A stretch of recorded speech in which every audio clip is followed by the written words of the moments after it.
welcome to Mando and Friends. My name is Mando Fresco. And now, fight fans inside the Hub Wave Arena. Here in Los Angeles, California, we are set to go 10 rounds for the M&F Mando and Friends Championship of the World. This podcast is brought to you by Verizon 5G Built Right. Fighting out of the brown chair. She has no defeats, 21-0. Hailing from, fighting out of, representing East LA, California, she is the undefeated, super bad Seniesa Estrada. Whoa. How was that? How many times did you practice that? Oh my gosh. That was really good. Thank you. That was better than most ring announcers. Thank you. And that was actually my first time. Wow. Impressed. Yeah, thank you. I'm very happy, very excited to have you here, Seniesa. I know you have been killing it in the ring and outside of the ring. I want to take it back. We know how amazing you are at what you do at your craft. I want to take it back to where you first initially were like, this is what I want to do with my life. This is what I want to do with my career. I want to do boxing. I want to do this for a living. So I know you were 8 years old when you first, fell in love with the sport. What was that moment though? Oh man. Okay. How much time you have? We got time. So started boxing at the age of 8. Would watch boxing with my dad when I was 5, 6, 7 years old. And my very first memories of boxing were going over to his house on the weekends. My parents divorced around the time I was born. So, the first memories of like hanging out with my dad and spending time with him was when I would go to his house on the weekends and watch boxing. So he would order the current pay-per-view fights that were on. Yeah. We would watch them, eat pizza, and just have a good time and enjoy the fights. But he's always been a huge boxing fan. Yeah. He used to box when he was a kid at Hollenbeck Youth Center in Boyle Heights, which is literally like right down the street. Yeah. My parents were raised in Boyle Heights and grew up in the Aliso Village projects, and Hollenbeck Youth Center was right down the street. So he would go to Hollenbeck Youth Center and box, but he never took it very seriously. He went into gangs and drugs, and boxing wasn't really anything that he like a hobby. It was just like a hobby. He would go here and there, show up to the gym, but he's just always been a huge boxing fan. So we would watch boxing, and he didn't really have the intentions of making me watch boxing so that way I'll say, Dad, I want to box. Like, he was not trying to force it on me at all. He just would put it on because he loved it. And little did he know that I just fell in love with it from the moment I saw my first boxing match. And boxing, wrestling, Monday Night Raw, Thursday Night SmackDown, all that. I have older brothers. I'm the only girl, so that's what I did. Watch wrestling, watch boxing, wrestled, played baseball in the street, skateboarded, whatever, all that stuff. So fighting was just something that I was just always into since I was a kid, whether it was wrestling or whether it was boxing. And I remember asking him one day, we were watching, I don't even remember which fight it was, but I noticed that all we were watching was men's boxing. So I said, Dad, do girls box? And he said, yeah, they do. There's just not that many. Because at the time, women's boxing was pretty much dead. It was like right after the era of Lucia Riker, Christy Martin, Layla Ali, those women. And then there was this huge decade, actually longer than a decade, where you didn't see women's boxing on TV. You didn't really hear about it or anything. So I had no idea. And he said, yeah, there's women's boxing. There's just not that many of them. And I said, well, I want to box. And he was like, oh, okay, well, I'll take you to a gym tomorrow, And 6 months went by, and every day for those 6 months, I was begging him and telling him, Dad, you told me you were going to take me to a gym. Like, when are you going to take me? And then finally, I think he just got so annoyed that he just said, all right, I'll take you to a gym. So I remember he took me to Alhambra Boxing Gym, which isn't there anymore. And I was waiting in the car. He walked in, and he walked in and he told the coach, my daughter would like to box. She's 8 years old. And the coach said, well, we don't really train girls here. And, she's too young right now. So maybe just bring her back when she's around 13 and we'll see. So my dad got in the car and told me what happened. And I started crying. Oh, man. So he looked over at me, and then I guess, he really realized, like, wow, she really wants to do this. So wow. He's like, all right, I'll take you to Hollenbeck Youth Center because, that's where I went when I was a kid. And I know they won't turn down any kid no matter what. So we walked into the gym, met my first trainer, Ronnie Ravoda, and he looked at me and he said, all right, if you want to box, I'm going to treat you just like one of the boys. I've never trained a girl before, but I'll train you. I'll take a chance. Wow. And I said, all right, I'll do whatever it takes. I'll do anything. I just want to box. So started from that day and never stopped. That is such an amazing story. And 8 years old, you're what, like in the third grade at this point? Right. That's really kind of shocking for an 8-year-old to know what they want to do. Like, right. Before I was eight, I knew it. Oh, before you were when eight. I was like, I don't know, I would say maybe 5, 6 years old. When I first watched my first boxing match, I knew it was what I wanted to do. I even said to myself at that age, I'm going to become a world champion. Wow. I'm going to be signed by the biggest promoter in boxing one day, and I'm going to fight on TV, and people are going to know who I am. And I didn't think I was crazy thinking that. Yeah. But everyone around me did, I'm sure. I mean, my mom thought I was insane till like maybe a year ago. But, it's just like, as like we were talking about before, about changing your parents' mind and coming from, being Mexican. I just feel like it's just part of like our culture and the way that we're raised is like our parents just know to work hard, the typical basic 9 to 5. Yep. So when they hear us talk about our dreams and our goals and these visions that we have that are beyond that, they don't really know how to react to it. So I know in the beginning, my dad was kind of like skeptical about it. And funny story. So he still didn't want me to box when I first started. So I was training for maybe about a couple of weeks, and he tried to set me up so I can get beat up. And I won't. That way I'll cry and I won't want to come back to the gym. So he told my coach, put her in the ring to spar with this boy. Hopefully he'll beat her up, make her cry, and she won't want to come back to the gym. So retired at 8 years old. Yeah, retired at 8 years old. The coach was like, all right, man, if that's what you want. So they put me in there with the boy. I beat him up. I make him cry. He never comes back to the gym. So then my dad's plan just pretty much backfired on him. And then once that sparring session was over, he said to himself, wow, like, she's got potential, like there's something special here. And then from that day forward, he continued to support me 100%. How long were you training or fighting up until that moment? A few weeks. A few weeks. I was like, I didn't know what I was doing. I had no technique. I was just wailing punches. I literally ran across the ring at him and just like started wailing on him. I was just fighting. Like I just had that. I had that fighting heart in me. What do you remember? What do you remember about like that particular moment, like being in the ring? I remember like, I believe it's like in the second round, he hit me with this body shot that took out my soul. I could not breathe and I was about to collapse on the floor. But I remember thinking to myself, okay, no, like stand up, don't fall. And I just like held my stomach and I stopped. And once I got my breath back and my head together, I charged at him. I sprinted to the other side of the ring and just started pounding on him. And then ended up making him cry. And then sparring session was over. That's such a crazy story. Do you remember who your favorite boxer was then? Yeah, my favorite fighter growing up was Roy Jones Jr. and Sugar Ray Leonard. Jr. Yeah. I remember going to the gym every day and trying to mimic Roy's moves. I would put my hands behind my back and do all these crazy moves. My dad would yell at me and say, stop doing that. My pops would watch Julio Cesar Chavez religiously.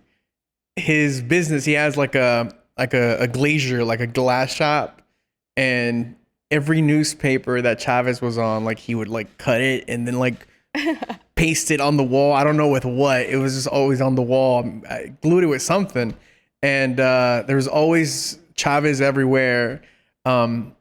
watched every fight. I fell in love with boxing because of Chavez and my dad just being such a big fan. I learned the Mexican national anthem because of watching so many Julio Cesar Chavez so cool. song fights. That's how I learned the anthem. And yeah, it's such a beautiful sport, but it's also it's a very challenging physical sport.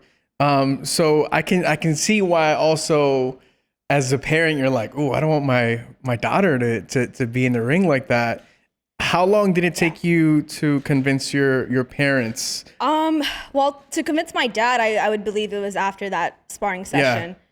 Then he said to himself that he just clearly saw that there was something there and that I was capable of being something special in the sport. And with my mom, oh man, it was such a journey, such a headache, such like we argued and fought like so many times just because she just didn't believe that I would accomplish all the things that I said I wanted to accomplish in boxing. And some. And I, at the time, like being a kid, being a teenager, I didn't really understand where she was coming from.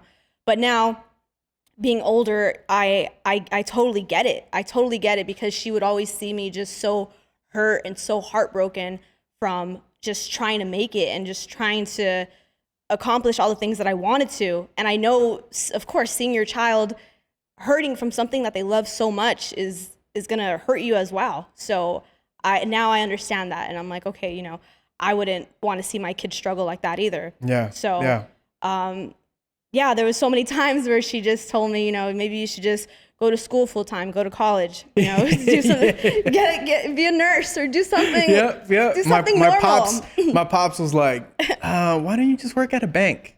Yeah. And a bank is a great job. Working at a bank is a great job. But I'm like, Dad, that's not what I want to do. He wanted me to be suited and booted, every day. Like, why don't you just work at a bank? Like, all right, you don't want to be a doctor anymore? Like, just wherever you can just wear a suit, like just do that. Right. Yeah. I mean, I've told my story many times, but it took my pops a good like 5 years. My mom was always supportive. Like my mom, if I sold, baseball cards, like she would be like, my son is the best baseball card seller in the world, right? She would be proud regardless. My dad took about 5 years of like hard work and as I mentioned to you in the past, like, once he met Vicente, he was like, okay, mijo, está bien, síguele, keep going. And I can imagine how challenging it may be actually I can't imagine how challenging it is in your field. Like for me to I guess make it in entertainment, it's very competitive in the radio business, it's very competitive in TV. It takes a lot of work to practice your craft. To network, to get that big break, it's just how is it in the boxing and in your field to break through? What does that take? Honestly, it's so hard, and I get asked that so many times by young girls and women, and it's still so hard for me to answer that because all the struggles that I've gone through to get to where I am and to break these doors down and these barriers down have been like just so insane. It's crazy. It's been such a long journey, and like there's been so many downs than there has been ups. And I mean, I feel like I fully haven't even made it yet. I'm just getting started. And the only thing I can do is just keep trying to do the best that I can and be the best me, so that way it makes it easier for young girls and young women to have to break through, so they don't have to go through the struggles that I went through. Which I see that happening now in women's boxing for young girls in the amateurs, girls and women in the pros. It's working. It's great it's just great to be someone that girls and women can look up to and say, I'm doing this because of you. You inspired me, and you're inspiring like all like both, like all genders and, you know, all ages. It's something that I always say representation matters, you know, and you are a prime example of that. I've heard that there's people who cry when they meet you, like how does that feel? No one's ever cried when they meet me. They're just like, oh, okay, cool. All right, you're Mando, cool. Honestly, it's an insane feeling. You know, I really don't know. Like, I don't know whether to be happy or like sometimes it scares me. Sometimes I'm like, oh my gosh, like, why are you crying? Like, don't cry. I'm a person just like you. Like, I don't know. But when I stop to think about it, I'm like, wow, like I didn't have that growing up.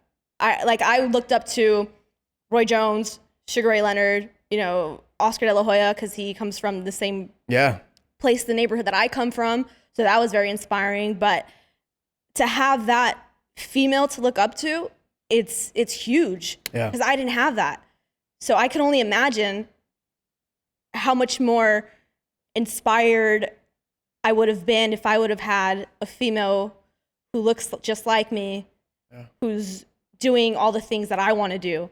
That would be so inspiring. So, I mean, I get it. I never take for granted any person that I meet who cries when they meet me, you know. It's okay. Like, should I comfort you? Like, should I cry with you? Should we hug it out? Like, what do I do here? You mentioned Oscar De La Hoya. Oscar, also from, you know, East LA, the Golden Boy. Have you had conversations just about like back home with him and like sharing journeys and things like that? Yeah, Oscar. Stories? Oh, he's so awesome to talk to. He's such a funny guy. I wish everyone can see like the side of him that's like not in the media and not, you know, on social media. Like he's just such a funny guy.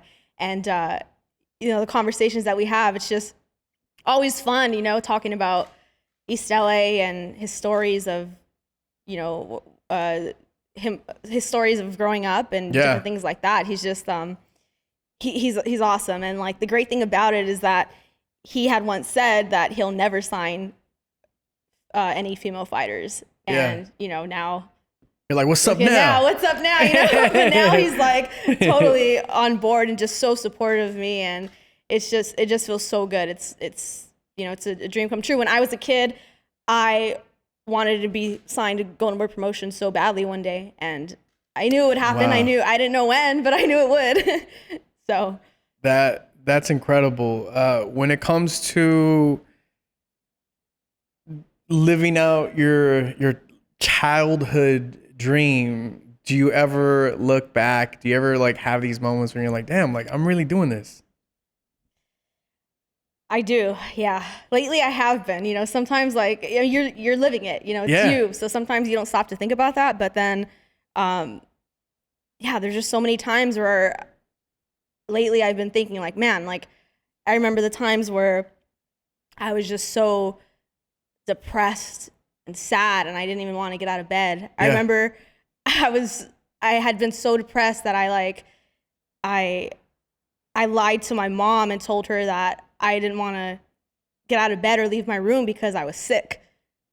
And that, like, those moments right there really, yeah. How long do you think this was? How long was that period of time? Like how long ago? How long ago? I would say like maybe 5 years ago. Yeah.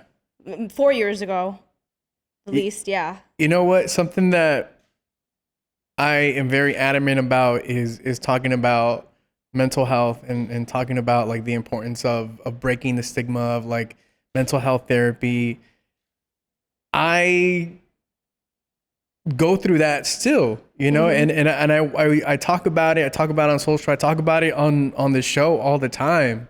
Right. You know, going through anxiety and being depressed, sometimes just waking up sad, like it happens, you know, and there's a lot of things that I do. I mean, I do mental health therapy. I do therapy once a week. I do a lot of like physical activities that really help me. And I talk to, you know, friends about, I talk to fellow like peers who then share their stories. It's crazy. Like a few years ago, we weren't talking about it as much as we are now. You know, and I appreciate you sharing that you would have, you know, those type of moments. What do you do to take care of your mental health? Yeah, I think it's very important. Like you said, it's so important. Like I never talked about it. I never would tell anybody. And I think that's kind of where people go wrong as well, is they don't share that. They don't talk about it. And I feel like as a fighter, you have to be tough. You have to be mentally tough. You can't really show when you're hurt. And I always, that's the way I always felt, you know. I'm like, no, I can't show that side of me. Like nobody will understand. Or vulnerability. Yeah. And I feel like a lot of times I would try to, like, I feel like my dad wouldn't even really understand. He's like, oh, you just have to pray. You have to pray more. And I'm like, oh, like, I have so much faith in God and so much belief in God. And like, I pray all the time, but like, and sometimes you feel like it's not working. Like, what am I doing wrong? Like it makes you even turn your back against God, which is how I felt so many times, unfortunately. And, but then I learned, you know, everything, like God has a plan for you, but everything is in his timing. And at the time, it just wasn't my time, you know, it wasn't my time. God had a plan no matter what, and it was going to happen. It just wasn't going to happen when I was expecting it to. And, you know, now the way I deal with it is just talking to someone about it. Yeah. Being able to share the way you feel with other people who are going through the same thing. And of course, keep praying, keep believing in God, and keep that faith, and just keep, I feel like that helps so much more than anything. Yeah. Yeah. And again, I thank you for sharing that with us. And it's so important for people like us to talk about it. I was raised in a household where, you know, especially as a Mexican American boy growing up, like, los niños no lloran, boys don't cry, right? Like, you know, no llores, no chilles, which is like even worse. And we're taught to be tough. We're taught to be strong. It goes back to like how our parents and like their parents were raised, right? Tough, you know, resilient. And of course, like, we are naturally tough and resilient, but we're also humans, and we have to realize, I love how like our generation is breaking down those stigmas, and because it's so important to see it, you know, on a daily basis. And like I was telling you, like, to have these conversations with a friend, like guy friends, like dudes don't talk about emotions. Like we like, what? That was never a thing. And now it's like, yeah, you know, man, I'm going through this, or, you know, we were like, what's crazy to me is I'm having like lunches or dinners with peers, and I'm talking about like therapy, like, oh yeah, man, you know, I talked to my therapist about this, and it's like, that is such a step forward, you know, for it is huge for us. And I still feel uncomfortable talking about it. Like, I really don't like to talk about it publicly, because unless I'm like naturally talking about it like the way we are just now, but to talk about mental health, I still feel uncomfortable with it, because I don't want any sympathy. I don't want anything like that from people. You know, nowadays, like every athlete coming out talking about mental health, it's like, oh, you know, poor them. You know, they're everyone just has this like sympathy for them, and I never. You know, I always feel like I don't want that, so I don't want to talk about it, you know? Like, I don't need any sympathy. But yeah, it's so important. It is so important to just be able to share that, because a lot of people wouldn't think I go through anything, you know? It's easy to just put a smile on your face and not. That's the thing. Like, people look at you, people look at us and think, oh man, like, what troubles could they have? Right? They have this, and that. Like, like life, how tough can life really be? Right. And, you know, that has nothing to do with with money or stature or success or anything. Like, we're humans, you know, we have emotions and we have feelings, and we get overwhelmed, and we get stressed, and there's work and family, and there's a lot of things that happen at the end of the day. Especially being an athlete and being a fighter, like it's so difficult to, like going through so much depression, like in the beginning of my career and middle of my career, and I had to train with that every day, step into the ring and fight like that. Man. Like sometimes, like now when I look back, I think to myself, how the hell did I even have a fight and win that fight with the way I was mentally? Yeah. Like I can't believe how I still was able to accomplish that. Yeah. Yeah, it's insane. But yeah, you know, I still go through it, but it just, in the beginning of my career was probably like, and middle, I would say, it was just the worst part of depression and worst part of my life, just trying to do what I can to get to where I am today. Yeah. You know, I would go through these moments where I was having a really, really tough day, and I had to jump on the radio and pretend like life is perfect. And it is my job to entertain people. So there's no like time for a cloud above me, you know? It was just like, all right, headphones on, let's like have some fun, let's party. Like, the reality of that was, it was tough. It makes it so much more difficult, right? Like, it's like, all right, you gotta do your job, and on top of that, you gotta like have the weight of all this stuff on your shoulders. But the fact that, you know, you've been able to persevere and still, you know, do amazing things, and the fact that you're able to talk about it and share these things, it's huge. And there's a lot of people that see you, that are fans, and get to hear you speak about these things. And it's not, you know, any like, you know, it's not that people are going to feel bad. It's that people are going to just, you're human. Like they're going to relate more, and you're going to inspire more people. Like, my mission for this show too is to inspire and motivate, but also push people to like take care of their mental health, you know, and physical health. I mean, do you see my six pack through my shirt? Yeah, right. So 12 pack, perfect. Is important too. What do you do to take care of your physical health? I know you're training right now. Oh man, yeah. I'm training 6 days a week right now, so I'll be fighting in December for another world title. So getting ready for that. Train about 3 hours a day. Yeah. 3 hours a day. Is it like Monday through Sunday? Through Saturday. So one day off. One day off. Yeah, that's my Netflix day where I just try chill. to stay in bed and chill. Yeah.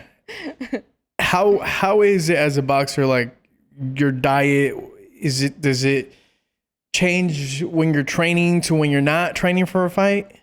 My diet's not too bad, which thankful for. So like I usually just try to cut out sugar and too much bread. Yeah. And carbs. Yeah. So it's not too bad. What's your cheat meal? Oh, my cheat meal, pizza for sure. Yeah. Yeah. Shakey's pizza. Shakey's. Specific, yeah. I tried the shakaroni the other day. What's that? I told the guy. What is that? It's Shaquille O'Neal's pepperoni pizza, the shakaroni. Where do they have that? Papa John's. It was pretty good. Ooh, I love Papa John's. It's good. Yeah. It was. What's on it? Shout out to Shaq. Feel free to like send some pizzas, Shaq, over to Mando and Friends.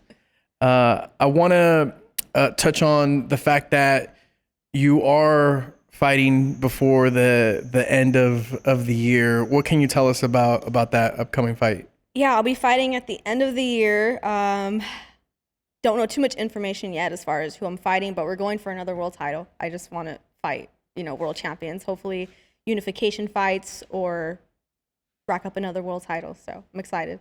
You know what's crazy is that you're already training and you don't even have like an opponent. Like that's great. Like that's awesome. Like the amount of work and dedication. Right. Gotta stay ready. Gotta stay ready no matter what. And boxing's year round, which is a crazy thing. And even after a fight, I'll take a couple weeks off, but get right back into the gym. My trainer and dad always make sure that I'm in the gym, even when I'm far away from my next fight, just staying in the gym every day just to do something, just to stay active and there's always something to improve on. And I'm like just so competitive and just so like, my mind's just like always racing with like how I can improve and how I can be better. So staying in the gym, just working on certain things all the time is important for me. As a fighter, as a boxer, do you watch tape? Is that something that you do in the sport? I do, yeah. I watch tape. I watch bits and pieces of certain fights of my opponents in like the beginning of training camp, and then I'm like, okay, I know what I gotta do. I know her strengths, I know her weaknesses, and I won't watch any of her fights throughout the whole camp just because mentally it just stresses me out so much and gives me so much anxiety because I overthink so much. Yeah. So what I do is I'll just leave it up to my trainer. I trusted him so much. He comes up with a game plan. He knows the strengths, the weaknesses. We work on that every day and trust him just like that. Yeah. Do you, after you fight, do you go back and watch your fight? Sometimes I do. Sometimes? Yeah, sometimes. Yeah. Is it overwhelming? Is it like stressful do you judge? Are you like your toughest critic? I am my toughest critic. That's why sometimes I don't even go back and watch any of my fights. Like I watch sparring sessions all through training camp.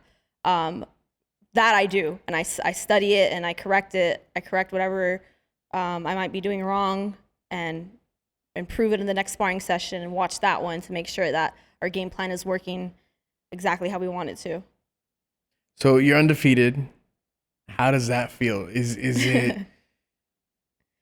It must be like a lot of different emotions or feelings in the sense of like, I'm sure it feels awesome, right? Yeah, it feels great. Is there a lot of pressure behind that? Are you kind of, people ask me like, do you get nervous when you do interviews, or do you get nervous when you're on stage? Do you get nervous and honestly, I've done it for such a long time that I also learned a trick that if I ever do feel nervous or some sort of like energy going on in my body, I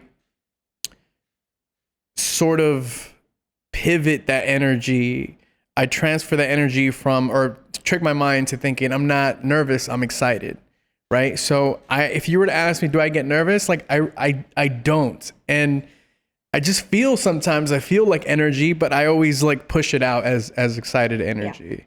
Yeah. How do you go about it? I get so nervous. Yeah, really? And then like the one question I hate that like everyone asks is, are you excited for your fight? Are you excited? And I'm like, no, like people don't understand. Like I'm not excited to go in there and fight for my life. Like I'm nervous as hell, like super nervous. Yeah. And I've had over 100 amateur fights, That's incredible, by the way. Pro, yeah, it's incredible, especially during the time that I was coming up in the amateurs. It was difficult to get fights, so I still to this day get extremely nervous. I feel like every fight I get more and more nervous instead of it improving. Like I get extremely nervous to where like my hands are sweating. I'm just like pacing back and forth, and it's all because I'm just so competitive. And I just want to make sure the nerves come from me just putting the pressure on myself to perform to my best abilities. Because if I don't, I'm going to just be so disappointed in myself. Like if I totally just lay an egg and I'm like, how did I not do everything I was supposed to do, Yeah. So all that nervousness comes from me just wanting to perform at my best. Give me the point of view, the POV of walking into the ring. What is it that the first thing that you see, or do you see the judges? Do you see your family? Do you like what do you see once you hit do you see your opponent? Like what do you see in that moment? Okay, so man, that's probably like the scariest thing ever is just when you're in the dressing room and they tell you the commission comes in and say, it's time to glove up. You're like, oh, it's time to glove up. Like, once you put these gloves on and they tie them and they tape them, there's no going back. You're screwed. You're going in that ring. So that's probably where like the nerves like really hit, is when you're putting your gloves on, they're taping them, and then when you're standing outside of your dressing room, cameras are on you, and you hear this man or woman say, all right, time to walk. And you're like, oh, it's time to walk. Gloves are on. Time to walk down that hall and into the ring. And that's probably the most nerve-wracking thing I've ever experienced in my life. Like that ring walk to the ring is terrifying. And it's terrifying. And that's the moment where I just zone in. No matter how many people are screaming and yelling, you don't hear or see any of it. You're just focused and locked in on your opponent across the ring. Get into that ring, and I'm just locked in on what I have to do to win the fight and just ready to go. Yeah. One of my favorite things about this show is how it humanizes people and public figures, athletes, actors, musicians. Like, it's so cool because I would never think, like, certain situations, like, you know, I would never think that the gloves, and you're like, all right, man, oh, here we go. Like, I would never think that. We've had, soccer players and DJs and actors and just so many people, that have been very lucky to have on where you're sitting. And it's so cool to just hear that, like, to hear those things where it's like, man, they are human, right? Yeah. Like, you don't think about that as a fan, right? Of a sport or a show or, XYZ thing that a person does. Like, you never think about it, You don't. It's amazing. And to me, it's inspiring because I'm like, man, they go through these things while they're doing their craft, and they still go out and kill it. Yeah. I'm terrified, and I still go out and I do it. But that's like, that's having courage, being scared and being nervous and being terrified for your life and still being able to go in there and do what you do is courage. And, that's one reason why, like, I'll never understand why, boxing media and media, fans criticize fighters. It's like, man, they go in there and they risk their lives. Man. They're I'm sure terrified doing it, And once you get in there, though, and that bell rings, it's like all the nerves and everything is gone. It's insane how it works. Yeah. Yeah. And you're just locked in, and you're. As a fan, have you watched any fights recently that you're like, oh, that was a good fight? I would say the fight that just happened with Deontay Wilder and Tyson Fury. Yeah, that was crazy. It's a really good fight. I enjoyed it. Yeah. Do you put yourself in their shoes sometimes? You're like, man, how did they do all of that just now? Yeah, I was like, how do they keep getting up after getting dropped like that? Yeah. It's awesome, though. I love to watch fights like that. Like, that's like those old school type of fights, where fighter might get dropped in one round, comes back, drops the fighter in the next round. It's just back and forth action, and you don't see fights like that really too much these days. So it was great to see. When it comes to women in sports, I think women have such a passion and fire. Like, especially when it comes to boxing, like women boxing, it's a sport that sometimes, I think most times, are better than like men fighting. Like, women go out there and just like go ham. And I same thing. I'm a big soccer fan. I think sometimes, like, even in soccer, like, just watching women's soccer is sometimes there's it's just different. Like sometimes, obviously, women's sports don't get the credit they deserve.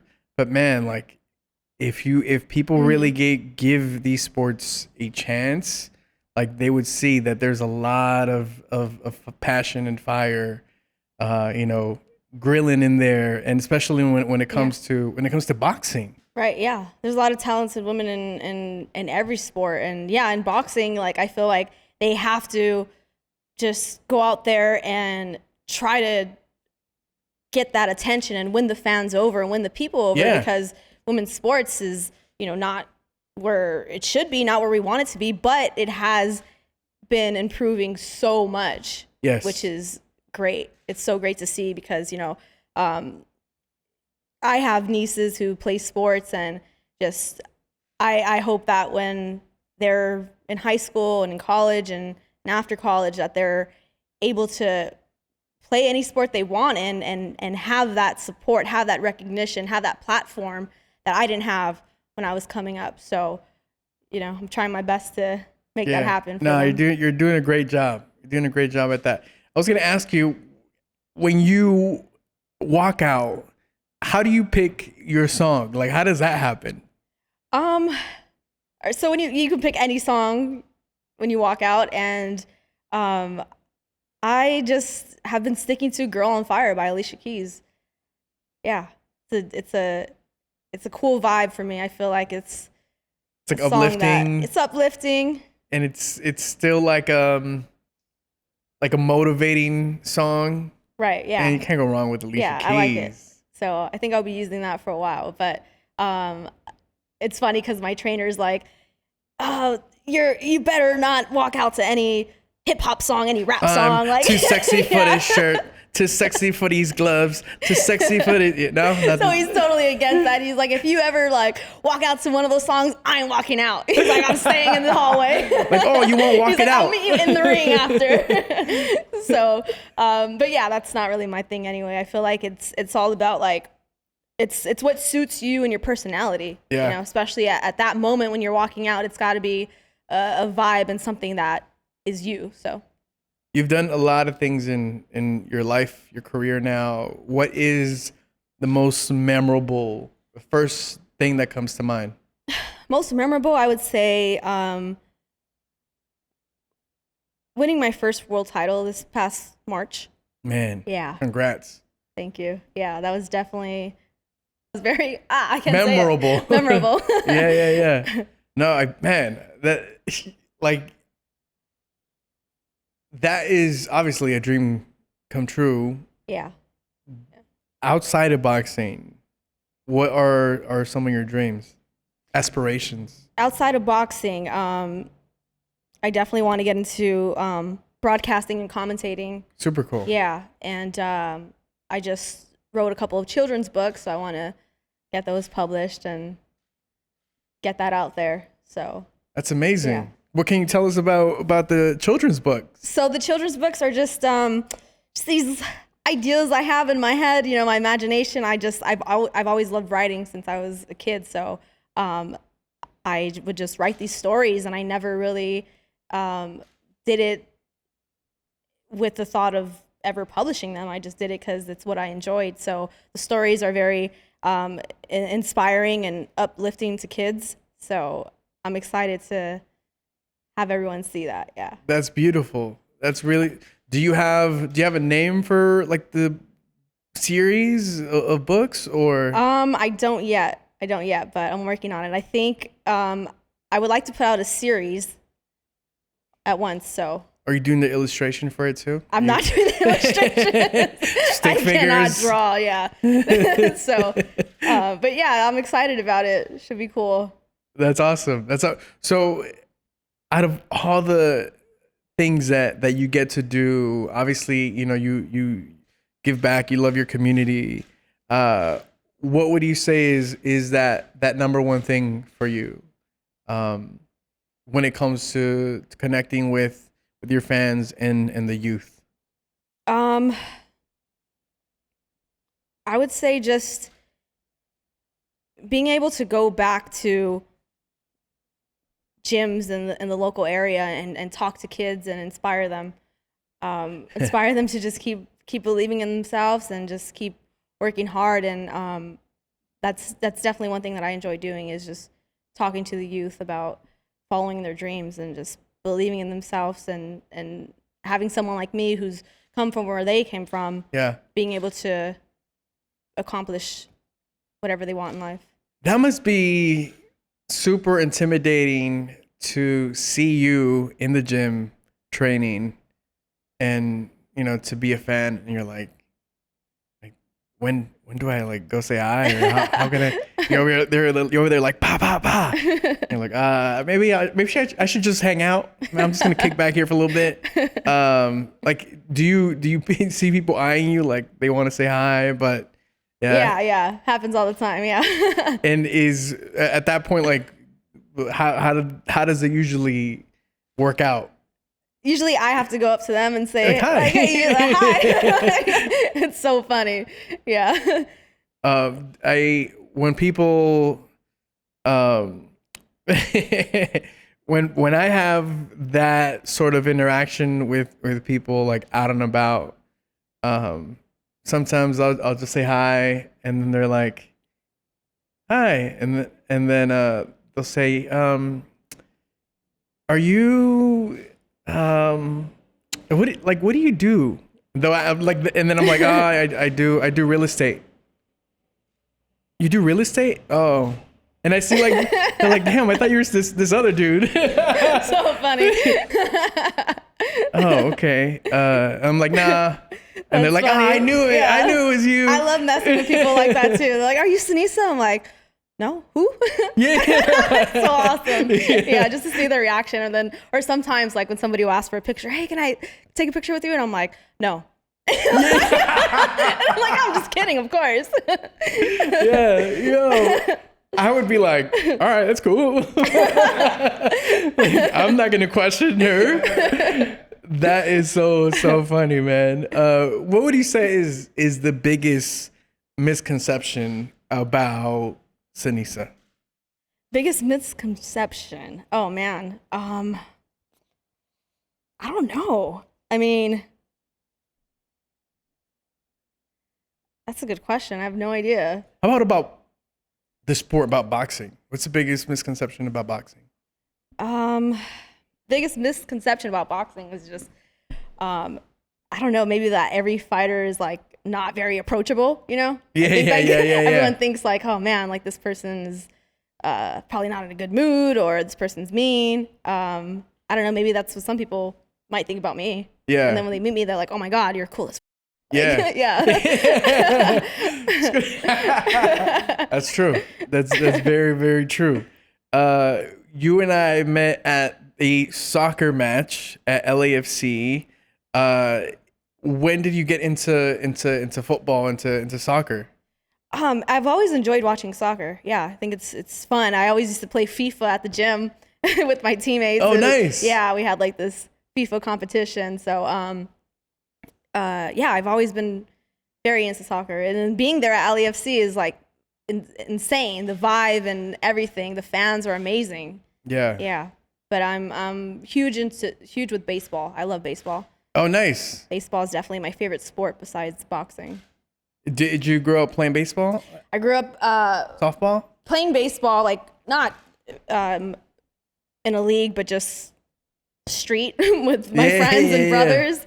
Yeah, so baseball was always a huge part of our lives. My brothers were very good at baseball. They played from t-ball all the way to their teen years.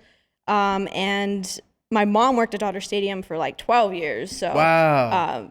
Yeah, baseball, Dodgers have been in so family you guys had since the I hookup. could remember. Yeah, we would go to like every home game.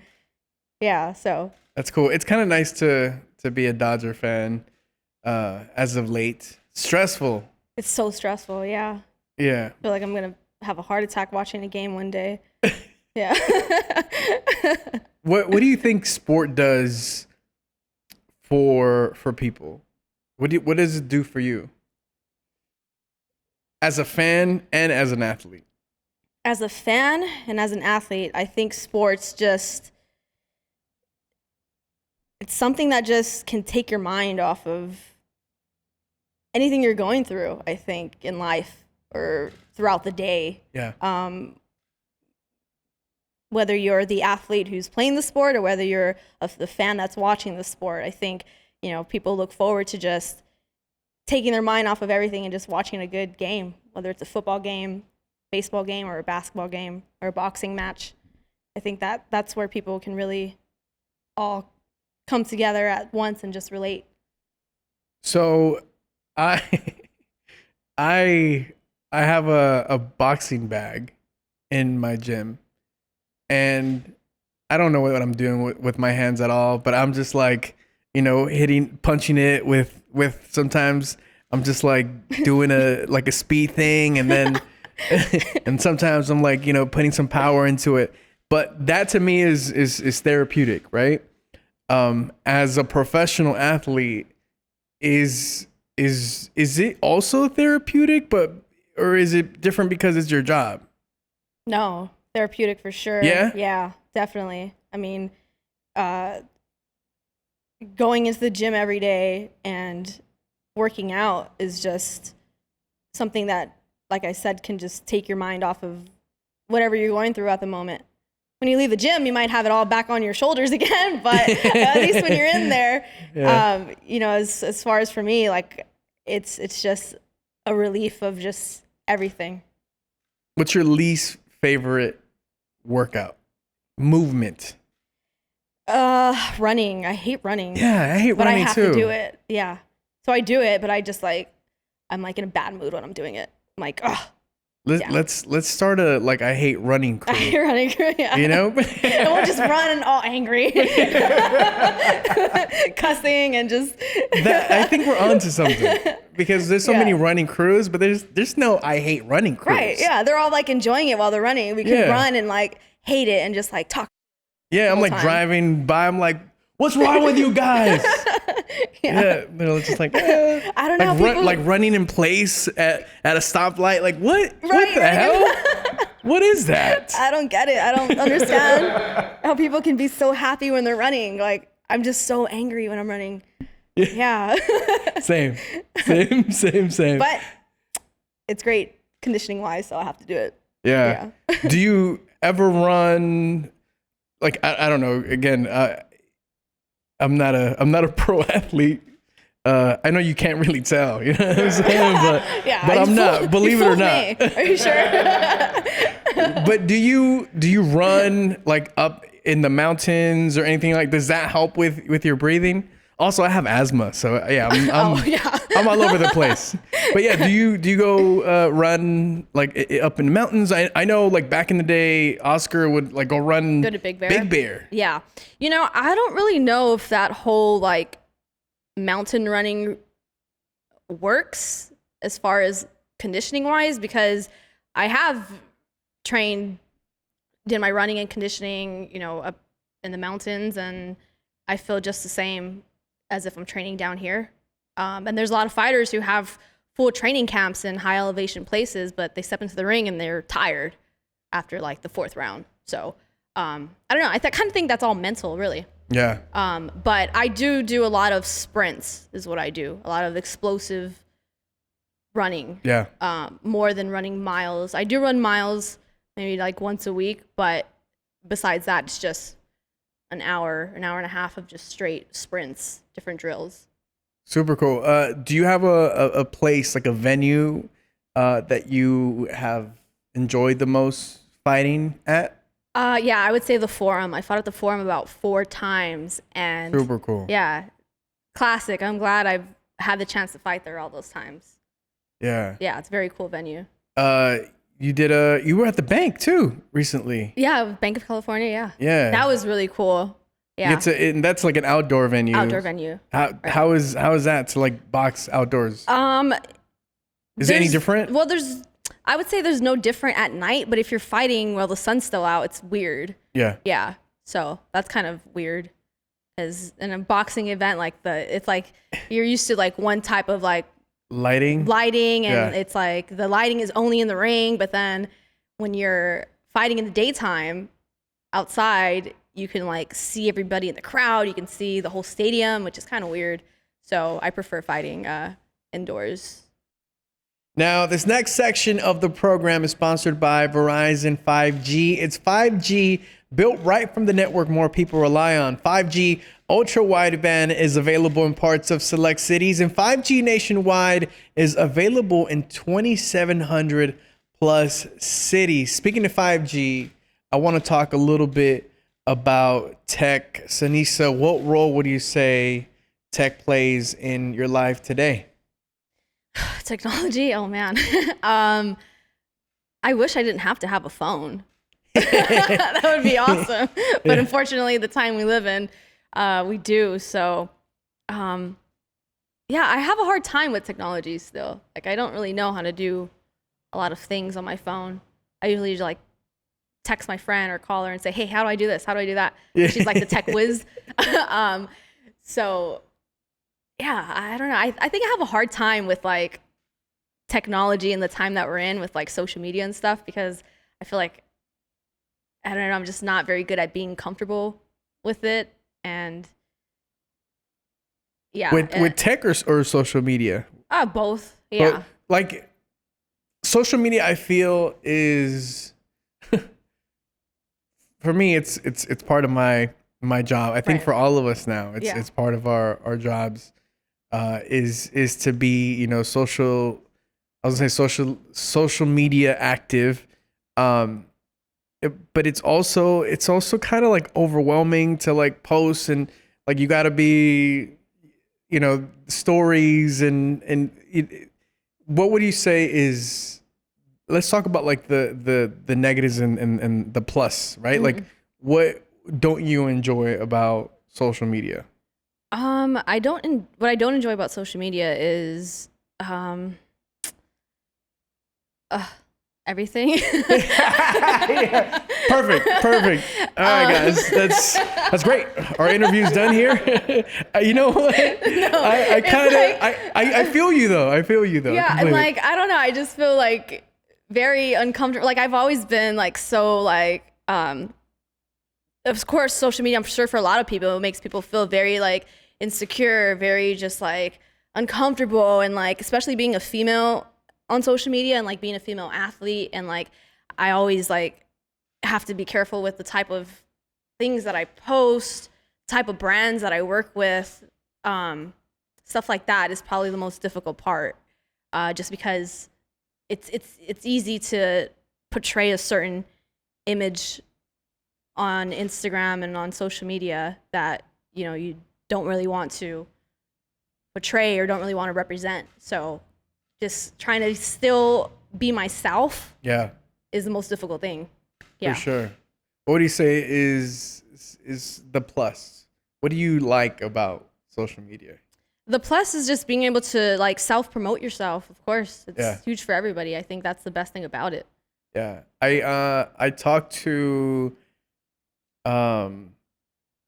a college students yesterday, and we're talking about social media, and I was saying that social, especially for like, you know, the youth, like high school, out, you know, in college, social media is more so a distraction, right? I was telling them to use it less of a distraction and use it more as a tool, because Right.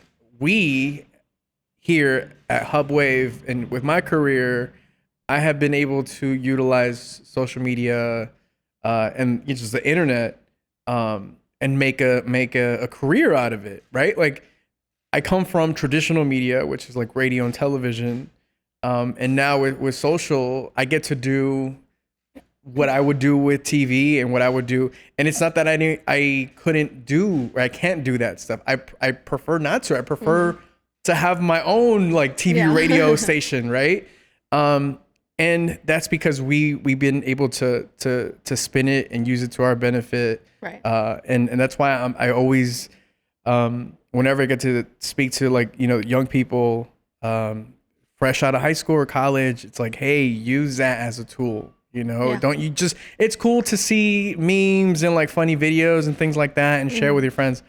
But use it as a tool. That's true. It could. I mean, it could be a huge distraction, just like when like Facebook and Instagram was down the other day. People were going crazy. I was getting like text messages from like friends saying, "Oh my God, Instagram's down." I was like, "It is. I haven't been on it yet." Like, yeah. Like I just woke up and I'm having coffee and I'm like eating breakfast and they're all freaking out because Instagram's down. I'm like, "Oh my God, you guys are crazy!" Like, take a break from it for a bit. I'm not gonna lie. I restarted my phone thinking it was like my service or something. My brother the night before, like at 10 p.m., he was like, "Oh my God, what's wrong with my Instagram? Did someone hack it? Like, what's going on?" Because it had started like that night before. Yeah. So he was like, I don't know what's happening.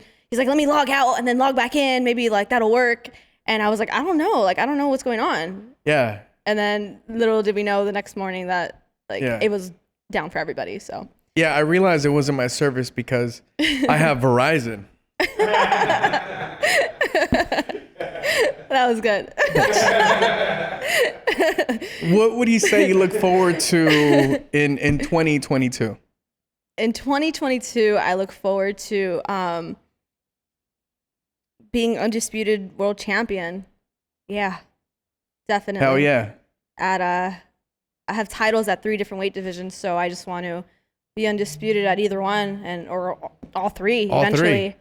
Yeah, so hopefully 2022 is a big year for me. Yeah. I've asked you a few things about the experience of being a professional boxer, fighter. I want to know what's your favorite thing about it. My favorite thing about what I do is, and it could be like inside or outside of the ring. Besides waking up and being able to do what I love, I mean, and not having to like go work a regular job is definitely, of course, something I love about it. But besides that, like the reason why I continue to just push so hard to accomplish everything that I want to is because I'm able to inspire people. Yeah. And that's exactly why I do it. It makes it all worth it. It makes all the struggles worth it and everything that I've gone through to get to where I am today worth it. Just being able to inspire people. That's the best thing about it, for sure. Yeah, no, that's definitely a beautiful thing, and definitely one of my personal favorites too is just being able to touch lives, connect, and like I said earlier, just representation. Like it matters, and there are kids, there are grown-ups looking at what you're doing, and you're pushing them through the day, like whether it's like, oh, I'm gonna go through a workout because she's working out, or I'm gonna go for my dreams because she's doing it and she went for her dreams and is killing it. What would you say is your most favorite thing about being Mexican American? My favorite thing about being Mexican American, besides being able to eat chilaquiles all the time, which are my favorite. Oh man, chilaquiles! My mom makes some bomb chilaquiles. Really? Oh, dang. What's your address? Yeah. Come through. We're in Southgate. I would say the best thing about it is just being able to step into the ring each time and represent our people. Just whether it's not only on Cinco de Mayo or Mexican Independence Day or Hispanic Heritage Month. Boxing's year round, so when I'm in there, I'm representing our culture, our people, every single fight. I'm showing that heart and that pride and that Mexican blood that we have. So that's definitely my favorite thing about it, is just to be able to represent us every fight. That's amazing, and that's beautiful. Before I let you go today, we have rapid fire with Seniesa Estrada. Are you ready to go? Okay. Yeah? Let's do it. You're like, where we're going? Rapid fire. Sounds dangerous.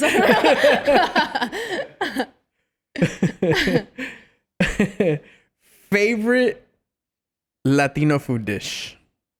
Chilaquiles. Chilaquiles. For sure, for breakfast, lunch, or dinner. Yeah. For breakfast with some eggs on top, or lunch dinner with some carne asada on top. Oh man, yeah. Yep.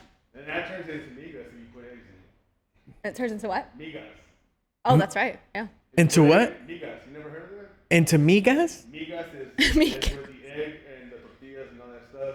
And chilaquiles is just like the tortillas by itself, salsa, whatever. So migas is when you put egg in it. Yeah. See, I don't know about migas because I don't like egg. I always order. We always order breakfast burritos, and I always tell the guys like, "Hey, no egg." So it's not a breakfast Like, burrito. yeah. So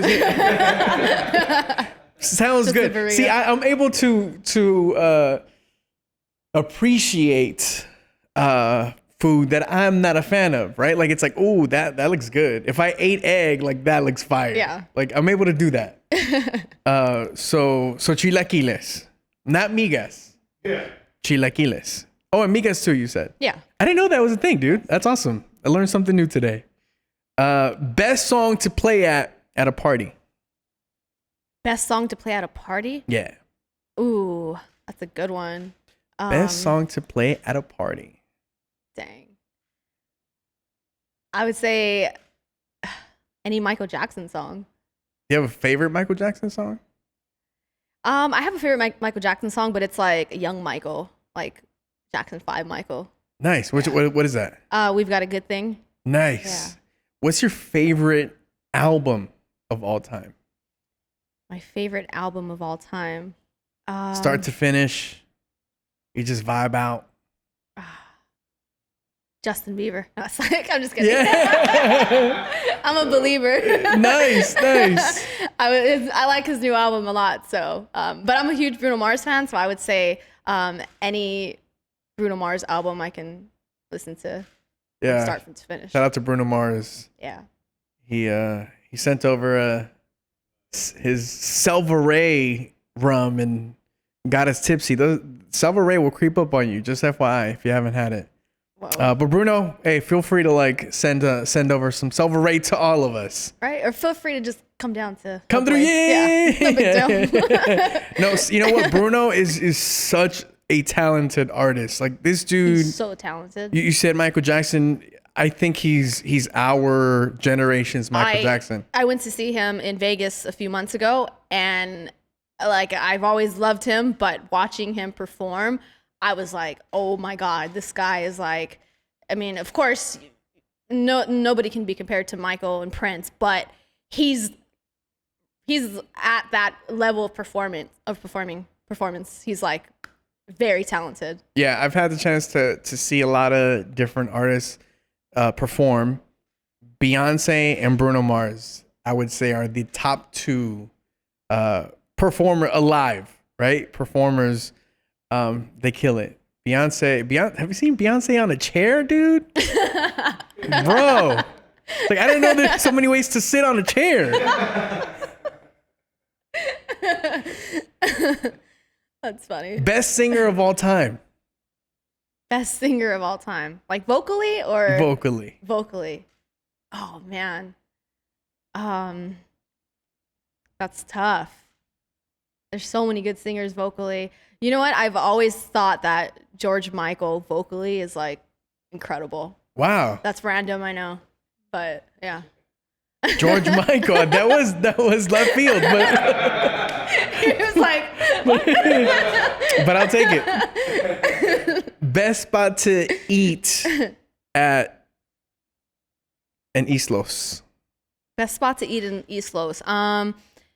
There's this little hole in the wall restaurant called Los Petates that's on Whittier Boulevard. Nice. That is the best spot to eat at in East LA. Homemade, got the grandmas cooking in the kitchen and everything. It's Oh man, amazing. I gotta try that. Los Petates. Los Petates. I gotta try. We gotta do that, guys. After this, we're going to Los Petates. Last but not least, what's one of your nicknames that no one really knows about? What's that go-to nickname? My whole family, nieces, brothers, cousins, mom, everyone calls me Nini. That's my nickname Nini? since I was a kid. Yeah. Nini. So like it's weird if my brothers or my mom call me Seniesa. I'm like, what? Like, what did I do? You know? What did I do wrong? So yeah, they've never referred to me as Seniesa, really. Yeah. Nini. Does anyone call you in Spanish like Seniesa? Does anyone say that in your family? Has anyone ever called you that? No, but everyone like bashes my name all the time. So I've heard Seniesa, Seniesa, like every name that's not Seniesa that you can think of. Well, Nini, I want to thank you for coming to Mando and Friends. This is, thank you so much. You know, your home. We appreciate you, and we got a lot of love for you. And we know that you're gonna continue to kick butt. And you know, good luck on your next fight, which I know you're gonna bring that one home too in December. In December, yes. Yeah. So thank you once again, Seniesa Estrada. Thank you, and thank you so much for watching and listening. There's your camera if you want to wink. If you want to wink at somebody right there. Thank you so much for watching Mando and Friends, presented by Verizon.